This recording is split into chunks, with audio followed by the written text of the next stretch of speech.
Bonjour Eric, comment vous allez? Bonjour Lys, je vais bien. Super. Bonjour et bienvenue sur notre plateau, monsieur Péké. Monsieur Pépé. Pépé. Oh. Bon, Pépé, hein? La santé là. Oh! Conducteur, c'est Pépé. Pépé? Oui, monsieur Pépé Comlan, enseignant de technique commerciale depuis déjà une vingtaine d'années. Et On s'était dit qu'on continue pas parler de la série G3. On a de la commencé série la G3, semaine dernière. justement. Aujourd'hui, c'est le parcours académique en série G3 En série qui G3, nous intéresse. avec monsieur Pépé, justement, qui va nous faire voir un peu ce qui attend les apprenants, ceux qui sont intéressés par la série G3, qui veulent suivre, qui veulent réussir en série G3, ce qui les attend en tant que parcours académique. Monsieur Pépé, bonjour. Bonjour. Monsieur Alors, Pépé. d'emblée, quelles sont les matières de base à l'école quand on est intéressé par la série G3? Quelles sont les matières de base? Oui, quand on est intéressé par la série G3, nos matières de base, c'est les techniques commerciales, et les écrits professionnels ou bien la correspondance commerciale, les mathématiques, parce que aujourd'hui, toutes les matières cherchent à se mathématiser. Donc, quelqu'un qui veut être un bon commercial doit maîtriser les mathématiques. J'entends pas mathématiques, les mathématiques générales et financières, comme on le dit dans l'enseignement technique. Nous avons aussi la comptabilité. La comptabilité. La comptabilité. Bien. Quelqu'un qui est en G3, un commerçant doit savoir faire ses comptes Lui-même. lui-même. Avant de s'en remettre à un comptable. Justement. Voilà. Peut-être aussi comprendre le compte, ce que le comptable fait. Fait, justement. Alors, au début, vous avez parlé de techniques commerciales et de EP, écrit professionnel. Oui. Qu'entendez-vous par là? Oui, les techniques commerciales, c'est en quelque sorte le marketing, ou bien la mercatique. Qui dit mercatique veut dire les actions commerciales de communication, qui sont les éléments importants dans notre matière. Donc, tout ce qui permet de vendre un certain produit. produit. Oui. Voilà. Et EP, écrit professionnel. OEP, c'est la correspondance commerciale. Donc, quelqu'un qui est dans le commerce doit savoir rédiger une lettre commerciale. Lettre commerciale. Une lettre commerciale. C'est quoi ça là? Une lettre commerciale est bien sûr différente d'une lettre. Oui, d'une lettre administrative et autres. Voilà. Voilà. Alors, toutes ces matières, avec toutes ces explications que vous donnez concrètement dans la vie professionnelle, où est-ce qu'on les retrouve? Dans notre cadre, Oui, dans le bien commerce. sûr. Dans le commerce. Oui, c'est des matières importantes. Vous verrez que un commercial, lorsque il finit avec la série G3, il devient technicien de commerce. Voilà. Il peut être un vendeur quelque part. Il peut être également un commercial pour le compte d'une entreprise. Voilà. Il peut, pourquoi pas, il peut être un comptable. Avec la série G3, Avec la série G3, on peut le prendre comme travailler comptable, en un tant que gérant comptable. quelque part, C'est ça. pour gérer toute une unité commerciale. C'est ça. C'est ça. Voilà. Alors, dans la série G3, dans le parcours académique, il y a ces matières principales là, et je sais qu'il y a aussi d'autres matières qui sont tout aussi importantes. Oui, justement, le français. Donc, Ah le oui, parce français, que c'est évident. tout se fait en français. C'est évident. Vendre, c'est en français, communiquer, c'est en français. Bien sûr. Il y a les économies, c'est-à-dire économie générale, ce que nous appelons économie générale, Éco-géné. éco-géné, éco-orga, Voilà. économie organisation des entreprises. C'est ça. Nous avons l'histoire-géo. Histoire pour faire quoi? Oui, pour connaître aussi les autres, c'est-à-dire d'une manière générale. Comment ça sert de façon pratique dans la technique, dans le commerce? Oui, ça peut servir. Oui, dans le commerce, il faut être géographe. Non, C'est vrai. mais quand vous connaissez la géographie du Mali, est-ce que ça peut vraiment être utile lorsque vous voulez aller vendre Très utile. du riz au Oui. Mali? Oui, vous saurez quel produit est adapté à quelle région. À quelle période il faut vendre le produit.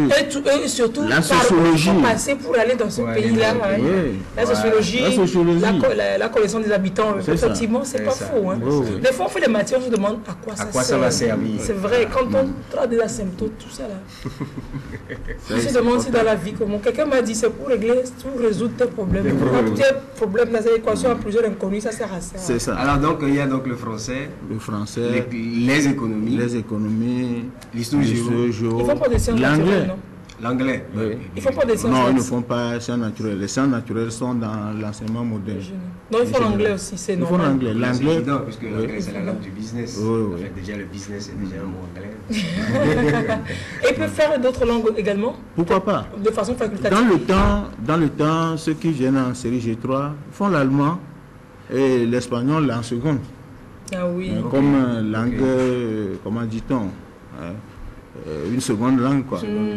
Mais c'est facultatif. C'est facultatif. Oui, mais on a toujours plus de chance si on... Mais je crois que c'est toujours une bonne chose de garder une deuxième langue. Une troisième. Troisième, oui. De connaissance. Il faut être au moins... Quand on est polyglotte, c'est encore mieux dans le commerce. Parce qu'aujourd'hui, on ne sait jamais sous quel cieux on va trouver son partenaire d'affaires. C'est ça. Et même son partenaire. Bon, ça c'est autre chose. Alors, quelles sont les possibilités d'études supérieures avec un bac G3? Là, nous avons vu le parcours académique avant le bac et après le bac. Oui, après le bac, un technicien de commerce avec un bac G3 peut opter pour... Avec le bac G3, on l'appelle déjà technicien de commerce. Oui, il est technicien de commerce. Avec déjà. le bac G3. Oui, c'est un diplôme professionnel. Ah oui, bien sûr. C'est un diplôme professionnel. Il est technicien de commerce. Donc après, il peut poursuivre les études supérieures dans la force de vente pour devenir un grand vendeur. Un bon vendeur. Un bon vendeur.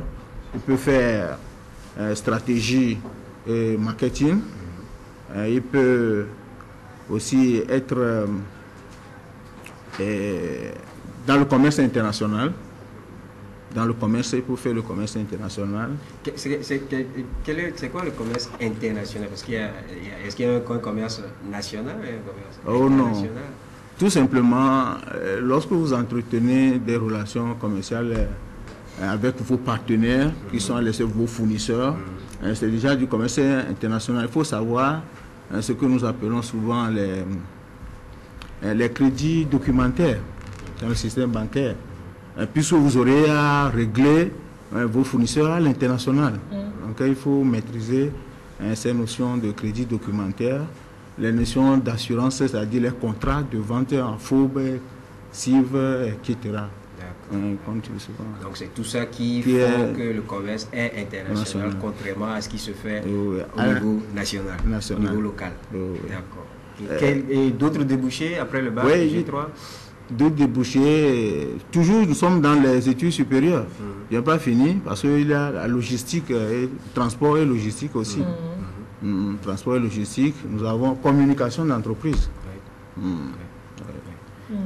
Alors, tous ces débouchés sont très intéressants pour tous ceux qui sont intéressés, tous ceux qui seraient intéressés, ceux qui sont déjà en G3. Il faudrait qu'ils le sachent, il faudrait qu'ils se documentent, il faudrait qu'ils se préparent à faire un bon choix parmi cette ribambelle de débouchés qui leur est offerte. Un conseil, M. Pépé, à tous ceux-là qui seraient découragés peut-être? Non, ils ne sont pas découragés puisque... Oui, puisque la G3 aujourd'hui est considérée comme une filière garage. Justement. Oui, mais la semaine dernière, quand vous en aviez parlé, je me suis dit, ah ben tiens, autant que ça, c'est vrai, justement, c'est la hein. conception même des élèves. C'est pourquoi souvent nous rencontrons les grands paresseux en G3. En G3. Voilà. Les grands paresseux, mais aussi il y a de bons élèves là-bas. Il y a quand même de bons élèves. Donc, ça dit que le taux de redoublement en G3 est plus fort que dans les autres. Oui, justement, c'est un peu plus fort. Un peu plus fort que dans c'est les un peu autres. plus fort. Si vous saviez tout ce que vous ratiez, quoi.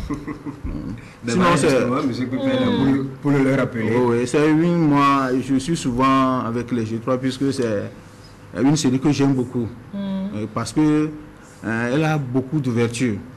À la fin, après le bac, vous avez encore beaucoup de chances pour embrasser d'autres domaines. Et dans la com marketing, quand vous en avez parlé la semaine dernière, je me suis dit, ah ben tiens, on ne sait pas. C'est peut-être parce qu'on ne s'informe pas beaucoup. On se dit après BPC, on va quelle série on va prendre pour rapidement passer le bac. Et puis voilà, c'est peut-être ça. Dans la tête de beaucoup, l'essentiel c'est de passer le bac et puis après on verra. Non. Alors que voilà, il y a un faut bac savoir quel professionnel qui fait de vous un technicien avec beaucoup de portes ouvertes et qui vous permet d'avoir beaucoup d'opportunités professionnelles. Monsieur Pépé, merci beaucoup. Merci, c'est moi qui vous remercie. Et je crois que la semaine prochaine, vous serez encore avec nous pour parler des aptitudes personnelles à avoir pour réussir en série G3. Merci. Merci bien. Merci bien et très belle journée, monsieur. Merci.